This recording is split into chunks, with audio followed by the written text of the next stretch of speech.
I first became familiar with Frye probably in the mid-'80s, and I had moved to Mobile and was browsing through the Minnie Mitchell archives, which sit by the Oakley House Museum there in this wonderful historic district. And I was in the back of the stacks, and there was this thin little volume called Lessons from the Big House. And I just plucked it out and could read it at one sitting, and it was by a young man named Frye Gaillard. And I remember being very impressed. It was so well written, so large-minded.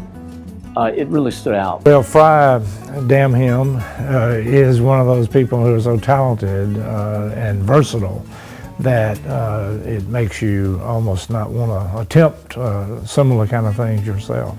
Like many Southern journalists who start writing about the region, his work gravitated to important areas like education, politics, race relations, and he did significant and groundbreaking journalistic work in all those areas over the years, reporting and working, here in the Deep South. Frye is somebody who can talk about the experiences of coming back here in his early 20s as a reporter for a short while with the Mobile newspaper and watching the confrontation between blacks and whites that took place at the Mobile auditorium surrounding the Junior Miss America pageant, having to do with the presence or absence of black contestants, and the kind of things that were heartbreaking to him and that motivated him as a writer and that propelled him again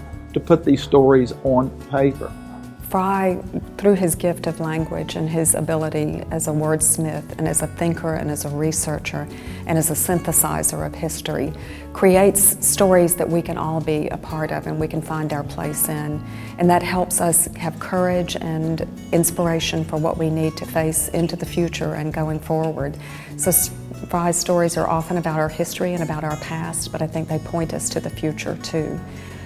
Frye has spent a lifetime committing himself to capturing and to sharing stories that need to be captured and need to be shared. And we are all better off for the work that he has done. There's always emotion that is central to Frye's writing. It's never dry, it's never fact-based to the point that it loses the arc of the narrative or the feelings for the individuals, and I deeply appreciate that about his work. Frye's interest in politics and culture and the blending of the social issues of the South is a book that he did a number of years ago called Watermelon Wine, in which he went out and he interviewed some of the great icons of Southern music.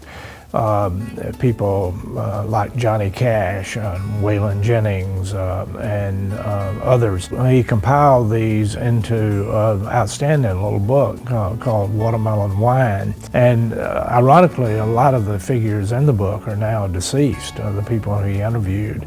And its connection to Frye's overall work is, I think, that he was interested not just in the breaking news stories that came along, but he was interested in how the influences that shaped the people in the region, and of course music and art are a big part of that.